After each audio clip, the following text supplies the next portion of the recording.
All right, I figured I'd drive down to the facility and do a quick walkthrough of our lab. Now, I did not plan this, so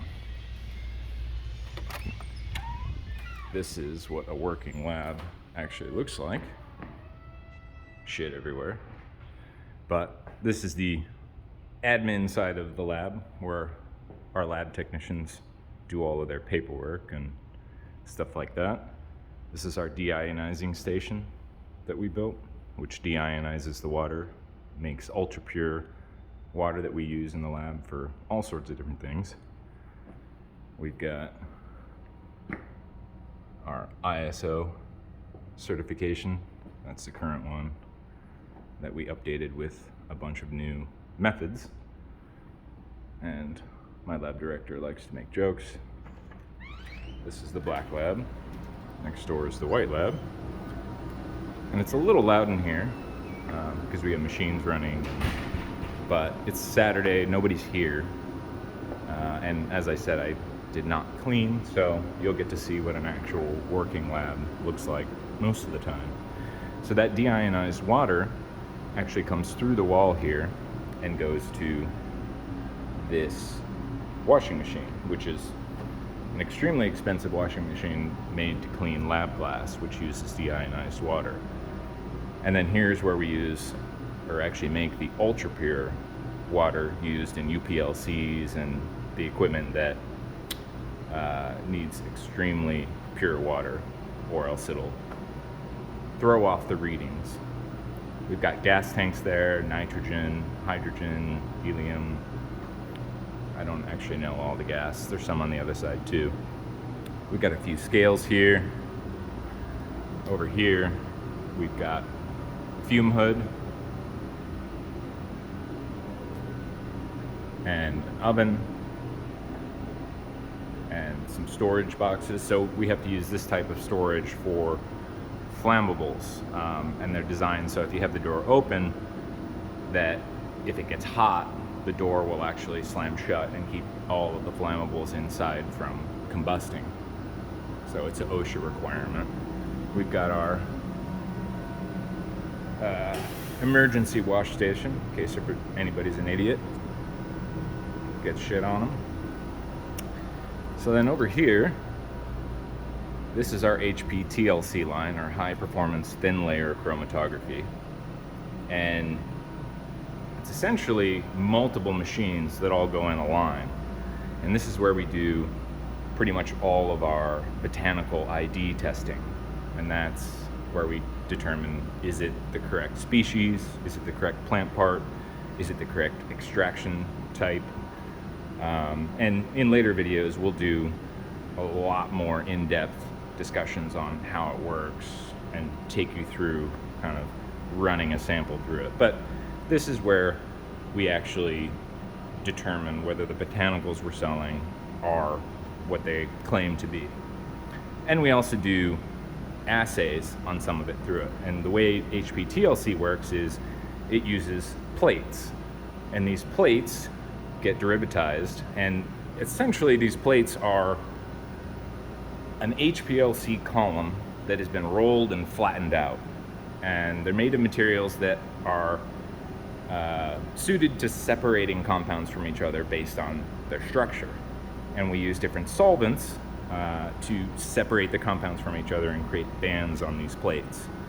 And the amount of bands, the type of bands, where they show up, that determines whether the plant extract is what it's supposed to be. But then we can measure each individual band and see if the concentration is at what we think it is. We got some pipettes over here. This is a sonicator. I don't know what that machine is. This is our HPLC. Now, this was our first HPLC that we bought, Agilent HPLC, and that's a high-performance thin layer chromatography machine. We've since moved mostly to ultra-high performance thin layer chromatography. Ultra-high performance liquid chromatography. Anyway, HPLC or UPLC. So this is still here because some methods just won't work on a UPLC because you have smaller diameter piping, much higher pressures, and some things you need longer columns, higher diameter piping, higher diameter columns. So some of the stuff we still run on HPLC, it's just more suited to that. But a lot of what we do now is UPLC. So here's one of our UPLCs, and this is UPLC 1. So you have solvents on top. We've got the auto sampler, the sample manager in the center, solvent manager, PDA detector, and then we have a vacuum pump from Bucci there. And these actually need really precise power to run properly. You can't just plug it into the wall like any other appliance because it's doing very precise work, especially with the mass spec detector on them. So whenever you're doing mass spec detection, precision matters. So the precision and the quality of the electrical signal going into the machines matters. So we have these super expensive power conditioners that condition all the power coming into the machines themselves. So this is UPLC 1, and then it looks like UPLC 1 we have set up right now just as a UPLC. So the solvents come in and go through the column and then get detected by the PDA, which kind of is like the detector we have on the HPLC, except this you kind of have to pick one wavelength to look at, where the PDA detector that we have on here, you can look at a bunch of different wavelengths in one run. So it's a lot more efficient for looking at different compounds in the same sample. And then over here, we have an O2 or a nitrogen generator. So these mass specs actually use a lot of nitrogen. It has to be pure nitrogen. So rather than using a tank of nitrogen, which we do, depending on the high quality nature of the nitrogen we need in the specific test, but it can get expensive just using the tank. So for a lot of what we run the nitrogen generator, which takes nitrogen out of the air. And then this one is UPLC 2, and this one's set up right now as a UPLC mass spec. So you've got the solvent, sample manager, everything goes through. You still have the PDA detector, but then you have the QDA detector underneath. So the solvents run through the sample, they go through the PDA detector so that we can see the UV spectrum, just like we would on an HPLC or a normal UPLC. But some things don't have a chromophore. They don't fluoresce with ultraviolet light. So the only way you can see them is through other detectors. And in this particular machine, that is a mass spec detector. So I won't get into the gritty details of how mass spec detectors work. We'll do that on another video at some point in the future. But essentially, this is a really powerful tool for measuring things inside of samples, especially botanicals, because it's a UPLC, ultra high performance liquid chromatography, so higher pressures, and we use less solvent, so it's a lot better on the environment. The HPLC uses probably 10 times the amount of solvents as the UPLC, because we have shorter piping here, smaller diameter piping, shorter columns, and just higher pressures, so you don't need to use as much solvent, which makes testing quicker. It makes waste less, because we have to pay everything, all these solvents that we use in these tests, we have to pay to get taken away by a specialized company. We can't just dump it down the drain because, you know, they're harmful solvents. So any solvent we use, we have to pay for, and then we have to pay to take it away based on volume. So if we can limit the amount of volume that we're using for a test, it really saves money and it saves the environment too. So that's UPLC 2, and this is UPLC 3 over here.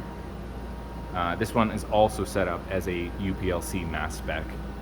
And I believe right now this one is set up as an R&D machine. So any new methods that we're trying to develop, any new chemical compounds or extracts that the methods don't exist for yet, that we have to create ourselves, we do on our R&D machine, so that our QC load doesn't get affected by it.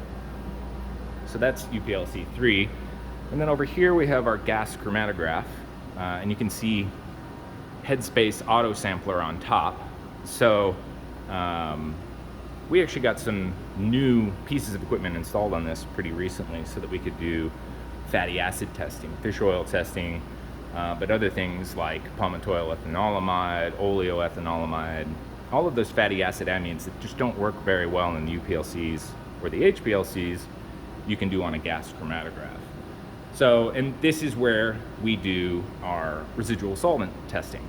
So that's why the headspace auto sampler comes into play, because it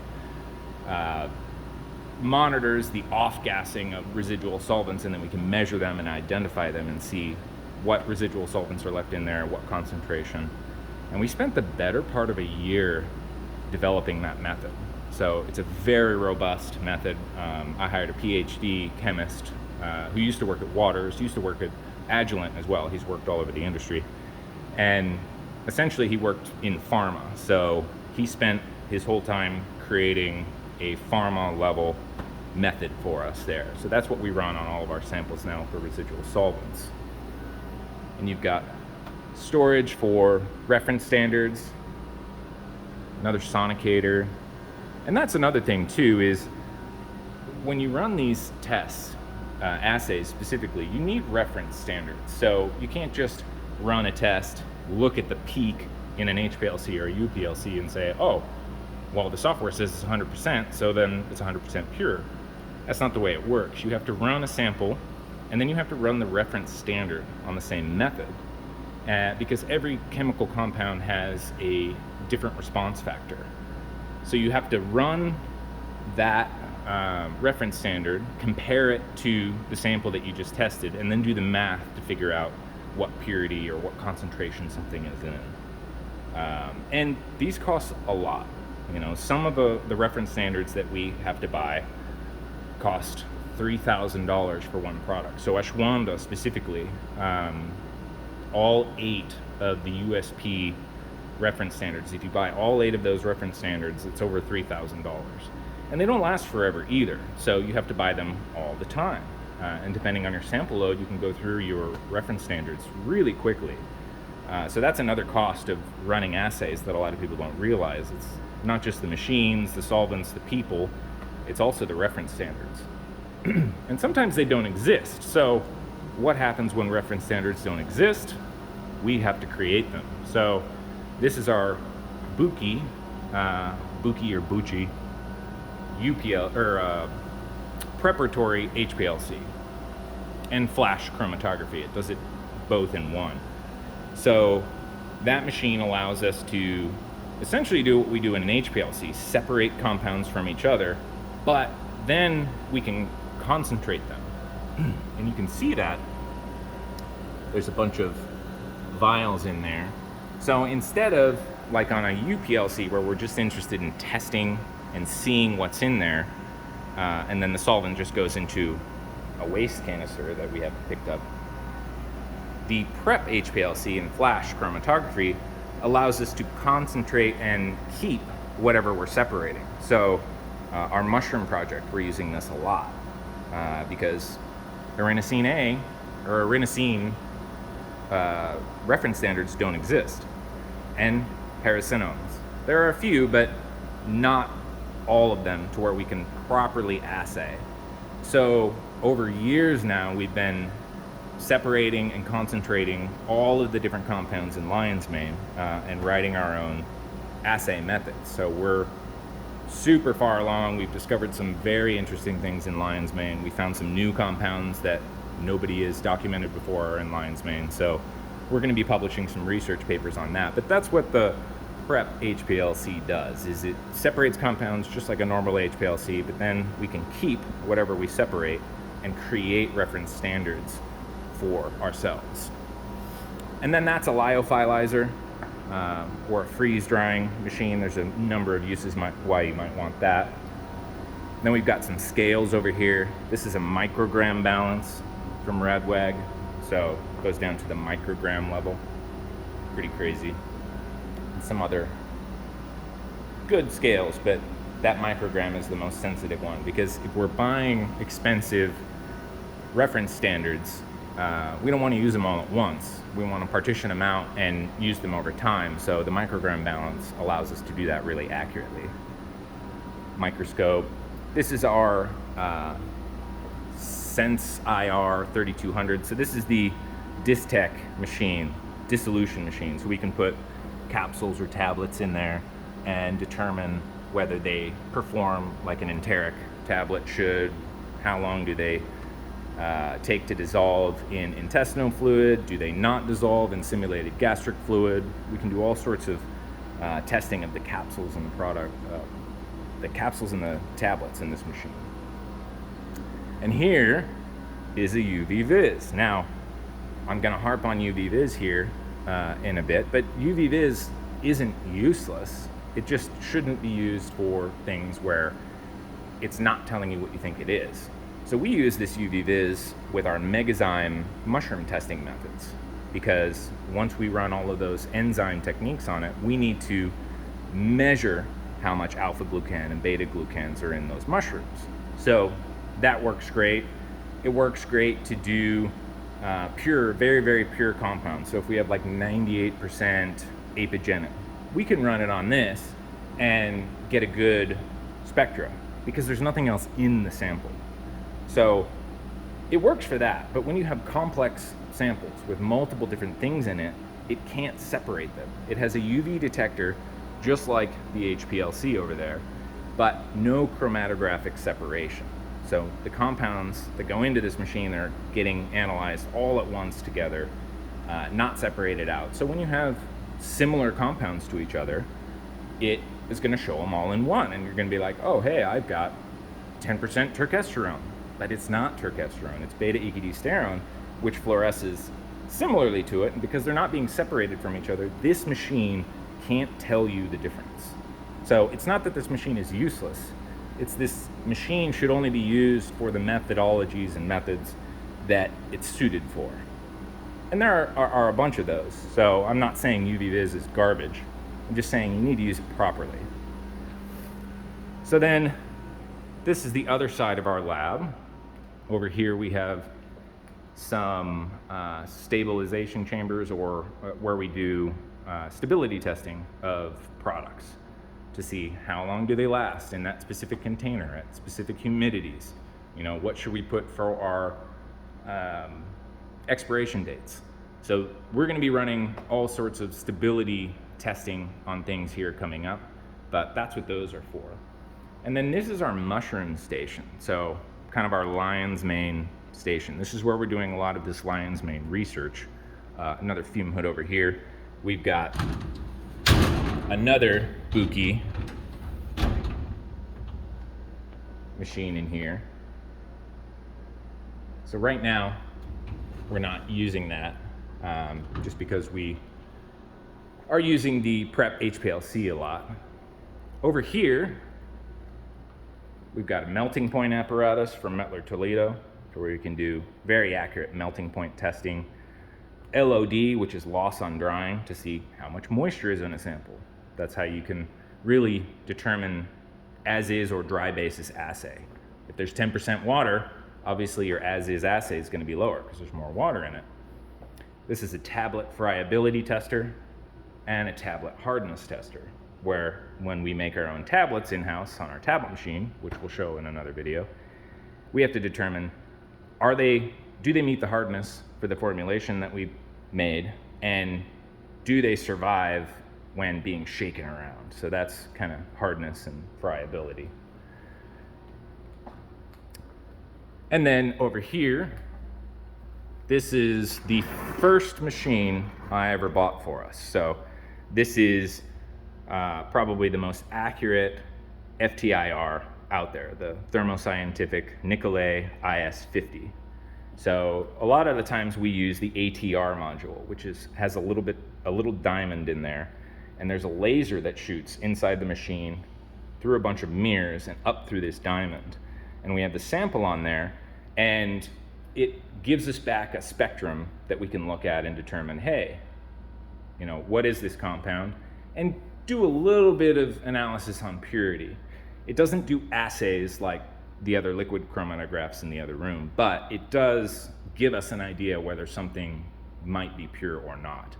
And then next to it, we have a near IR adapter for it. So the FTIR is using mid IR spectrum range, where the near IR is using the near range. And there's different reasons why you would use one over the other, and I won't get into that now, but this is a super powerful machine for identifying what things are really quickly. You know, a test takes 2 minutes, and it doesn't use any solvents, really easy. The only thing you need to worry about is the pressure of this on the sample, which it has its own click setting, so it's pretty simple to run. And then out here, you can see we have tons of samples out. Out here we have another fume hood. This is a smaller fume hood. This is for future expansion. We might get an ICP-MS in this room at some point. So while we were doing the renovation to this space, we decided let's just put a fume hood in here for the future just in case. And then we have a third one in case an analyst needs to work on something with a fume hood. And then this is where we test the, if I can open the thing. So this machine, you actually put in sieves of different mesh types, and it's very loud, so we built this box to go around it. It was kind of hurting people's ears, so we put this sound box around it, which, you know, in the future we might make a better box. But this machine allows us to determine what mesh size a specific powder is. You know, is it micronized? Is it 80 mesh? You know, is it granular? What percent of the powder is what specific mesh?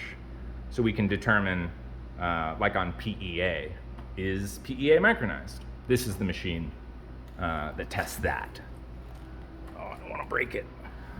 There we go. And then there's some more tanks and things like that. So I'll walk us back around this side.